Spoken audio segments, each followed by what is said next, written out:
Good morning সকলকে। Welcome to Bibi view point. তোমাদের আজকে যেটা পড়াবো বা পড়বো আমরা যেটা আজকে যে এতদিন আমরা কি পড়ছিলাম, নদীর সিকোয়েন্স পড়ছিলাম, যে নদীর ক্ষয়কার্যের ফলে সৃষ্ট ভূমিরূপ আমরা আগের দিন এটা পড়েছি, তাই তো? নদীর কার্য। তো বইজাত প্রক্রিয়াটা এই নদীর কার্যের ফলে আমরা যে ভূমিরূপগুলো পড়ছিলাম তার মধ্যে ক্ষয়জাত ভূমিরূপটা অলরেডি আমাদের হয়ে গেছে। আজকে আমরা পড়বো নদীর কাজের ফলে সৃষ্ট সেকেন্ড পার্ট, অর্থাৎ নদীর সঞ্চয় কাজের ফলে সৃষ্ট ভূমিরূপ। ঠিক আছে, নদীর সঞ্চয় কাজে সৃষ্ট ভূমিরূপ। এবার এই যে নদীর সঞ্চয় কাজটা অ্যাকচুয়ালি আমরা দেখতে পাই কোন জায়গাতে না, পার্বত্য অঞ্চল আমরা খুব ভালো করেই জানি যে নদীর গতিবেগ বেশি থাকার কারণে সেখানে কি হয়, সেখানে নদীর গতিবেগ বেশি থাকার কারণে সেখানটায় সঞ্চয় কাজ হয় না বলতে পারো, সেখানে ক্ষয় কাজটা বেশি হয় এবং তার সাথে বহন কাজটা হয়। কিন্তু এই যে নদীর সঞ্চয় কাজটা, সেটা কোথায় দেখতে পাই আমরা? মূলত যখন পার্বত্য অঞ্চল ছেড়ে নদী যখন সমভূমি অঞ্চলে পড়ছে, ঠিক আছে, যখন একটা নদী ধর এই পার্বত্য অঞ্চলে যাচ্ছিল, যেতে যেতে যখন সমভূমি অঞ্চলে পড়ছে এবং আস্তে আস্তে নিম্নভূমিতে যাচ্ছে, এই পার্বত্য অঞ্চলটার পরে যখন নদী সমভূমিতে যাচ্ছে, তাই এটাকে আমরা বলেছিলাম উচ্চ গতি, এটাকে আমরা বলেছিলাম মধ্যগতি, এটাকে নিম্ন গতি। ঠিক আছে, এটা নিম্ন গতি। তাহলে এই যে মধ্যগতি থেকে নদী যখন ঢালটা বের হচ্ছে, অর্থাৎ ভূমির ঢালটা যখন কমে যাচ্ছে, তখন কি হবে? নদীর এখানটা থেকে সঞ্চয় কাজ শুরু হবে। তারপরে এই নয় যে এখানে ক্ষয় কাজ হবে না, ক্ষয় কাজ খুব মৃদুভাবে হবে, কিন্তু সঞ্চয় কাজ বহন কাজটা হতে থাকবে। তবে এইখানটা মেনলি বহন কাজটা খুব বেশি হয়ে থাকে। তোমরা এটা আগে তো আমি বলেছিলাম যে মধ্যগতিতে মেন কাজটা কি হয়, ঠিক আছে, এটা বহন কাজ হবে এবং নিম্ন গতিতে সঞ্চয় হবে, বহনও হয় খুব কম, কিন্তু এখানে সঞ্চয়টা বেশি হবে। এখানে বহন বেশি হবে, সঞ্চয়টা খুব কম হবে এবং ক্ষয় কাজ সামান্য হবে। উচ্চ গতিতে এবার তো চলো আমরা এই মধ্য গতিতে এবং নিম্ন গতিতে এই নদীর ক্ষয় কাজের নদীর সঞ্চয় কাজের ফলে কি কি ভূমিরূপ তৈরি হয় সেটা আমরা আলোচনা করবো। দেখো, এমন এমন কিছু ভূমিরূপ আছে, নদী সঞ্চয়িত ভূমিরূপ যেগুলো আছে, যে ভূমিরূপগুলো মধ্যগতি এবং নিম্ন গতিতেও দেখা যাবে, কিন্তু তুলনামূলক বেশি দেখা যাবে কোথায়? মধ্যগতিতে। তো তুলনামূলক বেশি দেখা যাবে কোথায়? নিম্ন গতিতে। এই যে প্লাবনভূমি, এটা কি সমভূমিতে হবে না? অবশ্যই হবে, কিন্তু তুলনামূলক নিম্ন গতিতে সমভূমি প্লাবনভূমিটা বা স্বাভাবিক মাত্রা এটা আমরা বেশি দেখতে পাবো। আবার খাড়িটা বা বদ্বীপটা এটা কিন্তু একদম নিম্নভূমিতে দেখতে পাবো, মানে নিম্ন প্রবাহ দেখতে পাবো নিম্ন গতিতে। বুঝতে পারলে এটা? আবার তুমি দেখো এদিকে যদি দেখো যে এই যে পলল শঙ্কু পলল রজনী, এটা কিন্তু অবশ্যই তুমি মধ্যগতিতেই দেখতে পাবে, এটা কিন্তু তুমি নিম্ন প্রবাহ দেখতে পাবে না। কিন্তু কিছু কিছু ভূমিরূপ বলতে পারা, এদের নদী বাঁধ, যেমন আমি সমভূমি বা মধ্যগতিতে দেখতে পাবো, নিম্ন গতিতে দেখতে পাবো, তবে তুলনামূলক বেশি দেখা যায় কোথায়? এই মধ্যগতিতে। এই নদী বাঁধ বলো, নদী দ্বীপ, অশ্বক্ষাকৃত হ্রদ, খাড়া ঢাল বা ঢালু পাড়, এরকম আর কি, খাড়া পাড় বা ঢালু পাড়টা যেগুলো, বা স্বাভাবিক বাঁধ পাড়, এই সমস্ত জিনিসগুলো একটু মিলেমিশে এপার উপরে দেখা যায়, অর্থাৎ সমভূমি প্রবাহে বা মধ্যগতিতে এবং নিম্ন প্রবাহে দেখা যায়। তুলনামূলক নদী বাঁধ বা মেন্ডার বা নদী দ্বীপ, অশ্বক্ষাকৃত, এগুলো বেশিরভাগটা দেখা যায় মধ্যগতিতে। বুঝতে পারছিস? তাই এগুলোকে আমরা বলবো মধ্যগতির বা সমভূমি প্রবাহের ভূমিরূপ। দেখো মধ্যগতিতে মেন মেন কোন ভূমিরূপগুলো তৈরি হচ্ছে? একটা হচ্ছে পলল শঙ্কু বা পলল বেজনী তৈরি হচ্ছে, 2 নম্বর হচ্ছে নদী বাঁক বা মেন্ডার, নদী দ্বীপ বা বালুচর 3 নম্বর, 4 নম্বর হচ্ছে অশ্বক্ষুরাকৃত হ্রদ, 5 নম্বর হচ্ছে তোমার খাড়া পাড় বা ঢালুপাড়। ওকে, আর নদীর নিম্নগতি বা বদ্বীপে কি তৈরি হচ্ছে? প্লাবনভূমি, স্বাভাবিক বাঁধ, খাড়ি এবং বদ্বীপ। এই 4টে হচ্ছে এখানকার মোটামুটি প্রধান ভূমিরূপ। বুঝতে পারবে এটা? আর এখানটা তোমার হচ্ছে মধ্যগতিতে এই 5টা ভূমিরূপ। তো টোটাল হচ্ছে এই নদীর সঞ্চয় কাজের ফলে সৃষ্ট 5টা ভূমিরূপ আমরা কিন্তু এখানটা দেখতে পাচ্ছি। সরি 5টা, আর এখানে 4টে, 9টা। বুঝতে পারছো? তোমাদের কিন্তু প্রশ্ন অনেক সময় দিয়ে দেয় নদীর সঞ্চয় কাজের ফলে সৃষ্ট ভূমিরূপ, তখন তুমি বেছে বেছে লিখতে পারো। তখন তুমি ধরো এখান থেকে একটা দিলে, অশোকের হ্রদ দিলে বা নদী দ্বীপ দিলে, প্লাবনভূমি দিলে, খাড়ি দিলে, বদ্বীপ দিলে, এরকম 4টে তুমি দিতে পারো। কিন্তু যদি তোমাকে যদি মেনশন করে দেয় নদীর মধ্যগতিতে সৃষ্ট সমভূমি এই সঞ্চয়জাত ভূমিরূপ, তাহলে নদীর মধ্যগতি বা সমভূমিতে সৃষ্ট সঞ্চয়জাত ভূমিরূপ বলে, তখন তোমাকে এখান থেকে কিন্তু বাঁচতে হবে, এখান থেকে 4টে তোমাকে দিতে হবে। মেনশন যদি করে দেয় 4টে, তাহলে 4টে দিতে হবে। যদি মেনশন না করে দেয়, ওটা ছোট ছোট করে 4-5টা লিখে দেবে। আর বাদ বাকি থাকলে তোমার নিম্ন গতি বা বদ্বীপ প্রবাহে, প্লাবনভূমি, স্বাভাবিক বাঁধ, খাড়ি, বদ্বীপ, এগুলো তোমার হচ্ছে কি নদীর নিম্ন গতিতে বা বদ্বীপ প্রবাহে তৈরি ভূমিরূপ। তো চলো এই ভূমিরূপগুলো সম্পর্কে আলোচনা করবো, তবে এতগুলো ভূমিরূপ আলোচনা করতে গেলে ভিডিওটা বড় হবে, তাই তোমাদেরকে এক কাজ করি, পাঠে পাঠে আলোচনা করবো। এটা আজকের পড়াই, পরের দিনকার এটা পড়াবো, ঠিক আছে? তো আচ্ছা চলো এই ভূমিরূপগুলো সম্পর্কে আমরা একটু এটা পড়াশোনা করি, ঠিক আছে? দেখো প্রথমে যেটা বলছে পলল শঙ্কু বা পলল বেজনী। পলল শঙ্কু মানে কি? পলল মানে কি পলি, পলি দ্বারা যে শঙ্কু আকৃতির ভূমিরূপ তৈরি হয় তাকে আমরা বলি থাকি পলল শঙ্কু। যখন ধরো একটা পার্বত্য অঞ্চল, ঠিক আছে, ধরো পার্বত্য অঞ্চল দেখতে পাচ্ছি আমরা, এরকম পার্বত্য অঞ্চলে দেখা গেল কি এই উঁচু অংশ থেকে ধরো আপনার নদী প্রবাহমান নেমে আসছে, ঠিক আছে? এই যে নদী প্রবাহটা যে নেমে আসছে, তখন পর্বতের ঢাল ব্রেকের কারণে কি হবে? নদীর গতিবেগটা কিন্তু কমে যাবে। এই নদীর গতিবেগ যখন সে কমে, এই জায়গাটা তো কমে যাবে, তখন কি দেখা যাবে বা কি দেখতে পাবো আমরা? এই নদীর মধ্যে এখানে গতিবেগ কমে যাওয়ার কারণে নদীর সঙ্গে যে বয়ে আসে যে নুড়ি কাকর বালিগুলো আছে, নদীর যে বোঝাটা, সেগুলো কিন্তু এখানটায় জমতে থাকবে। দেখবে স্বাভাবিক আমরা কি করি, যখন দেখবে আমাদের যখন ইয়াং বয়স থাকে আমরা যখন প্রচুর মালপত্র বা মাথায় মোট বা বোঝা বয়ে নিয়ে যেতে পারি, কিন্তু যখন বয়স হয়ে যায়, যখন বোঝাগুলোকে আমরা রিমুভ করে দিবে, ফেলে দেওয়ার চেষ্টা করি, নদী ঠিক তেমনই যখন গতিবেগটা কমে যাবে, ওর চলার ক্ষমতাটা কমে যাচ্ছে, তখন সে কী করবে, তার অতিরিক্ত বোঝাটাকে সে বয়ে নিয়ে যেতে পারবে না, তখন সেখানটা কিন্তু থামিয়ে দেবে। অর্থাৎ নদীর গতিবেগ কমে যাওয়ার কারণে এখানটায় এই বোঝাগুলো জমে গিয়ে কী হবে, একদম এরকম শঙ্কু আকৃতির ভূমিরূপ তৈরি করবে। এই শঙ্কু আকৃতির ভূমিরূপটা তৈরি করবে, এটাকে আমরা বলবো কি, পলল শঙ্কু। তাহলে কোথায় হচ্ছে না, পর্বতের পাদদেশীয় অংশে। বুঝতে পারছো ওটা?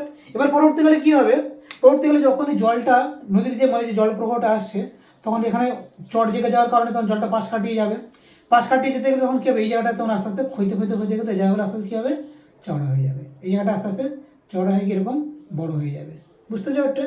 জল প্রবাহটা তখন চারপাশ থেকে বেরিয়ে যাবে এবং আস্তে আস্তে পলল শঙ্কুগুলো একটা ব্যাপক আকার বা বড় আকার ধারণ করবে। ঠিক আছে? পরবর্তীকালে এরকম মোটামুটি ঘটতে থাকবে।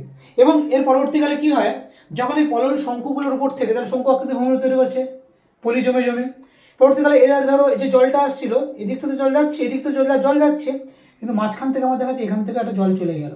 জল চলে যাওয়ার কারণে বা নদীর প্রবাহ চলে যাচ্ছে, দেখতে একটা এখানে এক ধরনের দিকে পাখা যাচ্ছে, একটা ভূমিরূপ তৈরি করবে।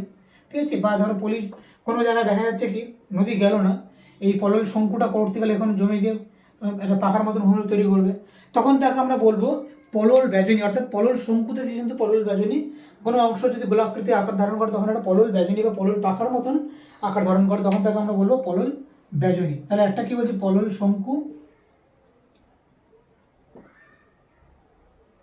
এটা হচ্ছে পলল ব্যাজনী। কোথায় হচ্ছে না, এটা হচ্ছে তোমার হচ্ছে কি আমাদের পর্বতের পাদদেশীয় অংশে। আমাদের ভারতবর্ষের যে উত্তরাখণ্ড আছে সেই ঋষিকেশ, ওখানটাতে কিন্তু এরকম পলল ব্যাজনীর কিন্তু ঋষিকেশ নদী আছে, সেখানে ঋষিকেশ আছে, ওখানটা কিন্তু এরকম পার্বত্য অঞ্চলে বা পর্বতের পাদদেশীয় অংশে কিন্তু প্রচুর পলল ব্যাজনী বা পলল শঙ্কু দেখতে পাই আমরা। হ্যাঁ, অনেক রকম পার্বত্য অঞ্চলের কাছাকাছি আমরা এরকম দেখতে পাই। কোথাও দেখতে পাচ্ছি, তাহলে পাদদেশীয় অংশে। ঠিক আছে? তারপরে দেখো বলছে কি নদীবাঁক বা মিয়েন্ডার। নদীবাঁক বা মিয়েন্ডারটা কি না, নদী যখন সমভূমি অঞ্চলে আঁকাবাঁকা পথে প্রবাহিত হবে, তখন তাকে আমরা এক কথা বলে থাকি মিয়েন্ডার।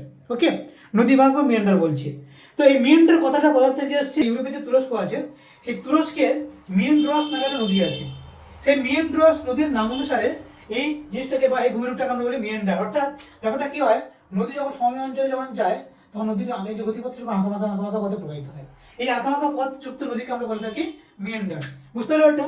এটা তোমার হচ্ছে কি আমাদের পশ্চিমবঙ্গের যে জলঙ্গি নদী আছে সেখানটাতে আমরা দেখতে পাই এটাকে। বুঝে গেল? এটা কি এবার এটা কিভাবে তৈরি হয় দেখো, ধরো একটা নদী প্রবাহ যাচ্ছিল, যেতে তো মাঝখানে একটা কোনো কঠিন শিলা তার অবস্ট্রাকল হলো, বাধা হলো, নদীর গতিবেগ কম, তাকে ক্ষয় করার ক্ষমতা নেই, অর্থাৎ কঠিন শিলাকে ক্ষয় করার ক্ষমতা নেই, তখন সে কি করবে, এই পাশ কাটিয়ে চলে যাওয়ার চেষ্টা করবে, নদীর পাশ কাটিয়ে চলে যাওয়ার চেষ্টা করবে। আবার দেখা যাচ্ছে কোনো এখানে একটা অবস্ট্রাকল পেল, নদী এখানে যেতে যেতে আবার এখান থেকে পাশ কাটিয়ে এখান থেকে যাবে। তাহলে এরকম ভাবে এই অবস্ট্রাকল পেতে পেতে নদীর আঁকাবাঁকা পথে যেতে যেতে যেতে যেতে এখানে একটা আঁকাবাঁকা নদী পথ তৈরি করবে। একে আমরা বলবো কি, এটাকে আমরা বলবো মিয়েন্ডার বা আঁকাবাঁকা নদী পথ। বুঝতে পারলে ব্যাপারটা? তারপরে কি হয় দেখো, এবার এই নদীর মধ্যে যদি কোনো কারণে পরবর্তীকালে এখন চর তৈরি হয়, এই জায়গায় একটা উত্তল ঢালে, এখানে ধরো চর তৈরি হতে পারে, এখানে চর তৈরি হতে পারে, বা নদীর মাঝখানে চর তৈরি হতে পারে। অর্থাৎ নদী যখন সমভূমি অঞ্চলে যাচ্ছে, নদীর গতিবেগ মাঝে মাঝে হঠাৎ করে কমে যেতেও পারে, বা বিভিন্ন কারণে এই নদীর গতিপথে কি হয়, এরকম দেখা যাচ্ছে কি পলিগুলো সঞ্চিত হয়ে যায়। গতিবেগ কমে যাওয়ার কারণে যে নদী পার্বত্য অঞ্চল থেকে যে ক্ষয়জাত পদার্থগুলোকে নিয়ে এসছে, নুনি কাকর, বালি বলি, কাদা ইত্যাদি ইত্যাদি, সেই সমস্ত জিনিসগুলোকে সঞ্চিত হয়ে গিয়ে নদীর মাঝখানে বা নদীর এই উত্তল বাঁকে যেখানে হোক না কেন, যে বালি চর তৈরি করে তাকে আমরা বলে থাকি বালু চর বা নদী দ্বীপ। বালু চর বা নদী দ্বীপ, এটা আমরা এরকম প্রচুর নদী দ্বীপ আমরা দেখতে পাই।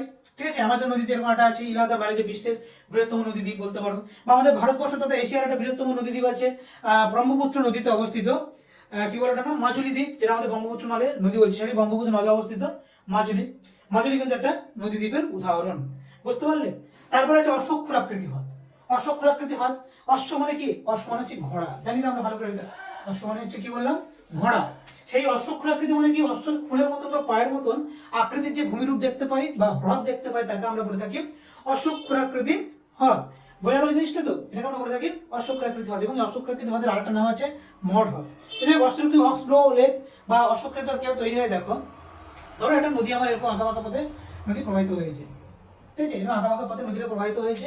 এবার নদীর জলটা যখন এদিক দিয়ে যখন জোয়ারের জল যাচ্ছে কি ভাটার জল যাচ্ছে, এদিক দিয়ে জলের জলটা যখন আবার এদিকে জলপ্রবাহ আসছে, যখন জলটা যাচ্ছে তখন ধাক্কা খায়, কেউ কোথায় গিয়ে এই জায়গাটাকে ধাক্কা খাবে, আবার নদী যখন এদিকে যাবে তখন এখানে ধাক্কা খাবে, এই জায়গাটা ধাক্কা খেতে খেতে এই ক্ষয়তে ক্ষয়তে ক্ষয়তে ক্ষয়তে নদীটা আমার এগিয়ে যাবে, ক্ষয় করতে করতে করতে নদীটা আমার এগিয়ে যাবে, এখানে গিয়ে আবার জলটা ঘুরে ঘুরে আসবে, এখানে গিয়ে আবার জলটা ঘুরে ঘুরে আসবে, এভাবে নদীটা এরকম ক্ষয়তে ক্ষয়তে ক্ষয়তে ক্ষয়তে এগিয়ে গিয়ে যেতে যেতে একটা সময় কি হবে না, একটা সময় এই যে নদীর যে এই অংশটা, এই যে ধারাটা একটা সময় কি হবে, জুড়ে যাবে, এই জায়গাটা কি হবে, এটা একটা সময় গিয়ে তারা জুড়ে যাবে, এই জুড়ে গিয়ে নদী তখন কি হবে, সোজা পথে বয়ে চলবে।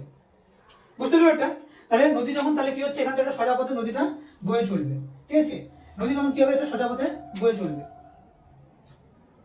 এই নদী তখন সোজা পথে বয়ে চলবে, নদী যখন সোজা পথে বয়ে চলবে, জল মাঝে মাঝে এখান থেকে অল্প স্বল্প আসবে ঠিকই, এরকম দীর্ঘদিন ধরে কি হবে, জল আমরা কি জানি, আমরা যখন কোনো দেখবে সোজা রাস্তা পেয়ে যাই তখন কিন্তু আঁকা বাঁকা পথে কিন্তু আমরা হাঁটি না, হাঁটি না, তা কি হয়, নদী এরকম আঁকা বাঁকা পথে আসলে জল কিন্তু নিয়ে যেতে চাইবে না, তখন কি করবে, সে জলটা সোজা পথ পেয়েছে, সোজা পথে জলটা বেরিয়ে যাচ্ছে, বেরিয়ে যাওয়ার জন্য কি হবে, এখানে তখন জলের প্রবাহটা তখন কমে যাবে, আস্তে আস্তে এখানে জলের প্রবাহটা কমে যাবে, এখানে জলটা স্থির টাইপের হয়ে যাবে, এবং তারপরে কি হবে, নদী যখন আস্তে আস্তে আস্তে যাবে তার পলিগুলো টুকটুক করে এখান থেকে সঞ্চিত করতে লাগবে, এই জায়গাটা তো সঞ্চিত করতে লাগবে, এই জায়গাগুলো আছে, এই জায়গাগুলো সঞ্চিত করতে লাগবে, সঞ্চিত করতে করতে কি হবে, এই যে জলভাগটা এটা আবদ্ধ হয়ে যাবে, এখানে একটা বাঁধ মতন হয়ে যাবে, পলি জমতে জমতে জমতে জমতে এটা বাঁধ মতন হয়ে যাবে, এই জায়গাটা পলি জমতে জমতে জমতে কি হবে, এটা বাঁধ মতন হয়ে যাবে, এই যে বাঁধ মতন হয়ে যাওয়ার ফলে, ঠিক আছে, তো এই যে অংশটা দেখতে পাচ্ছ, এই যে অংশটা, এই অংশটা তখন কি হবে, সরি, এই অংশটা তখন কি হবে, একটা অবশিষ্ট জলভাগ রূপে এরকম পড়ে থাকবে, এই যে অবশিষ্ট জলভাগ রূপে পড়ে থাকছে, দেখতে অনেকটা ঘোড়ার পায়ের বা ঘোড়ার খুর যেরকম আমরা দেখতে পাই আমরা, সেই ঘোড়ার খুরের মতন দেখতে ভূমিরূপ বলে এটাকে আমরা বলে থাকি, ঠিক আছে, অশ্বক খুরাকৃতি হয়।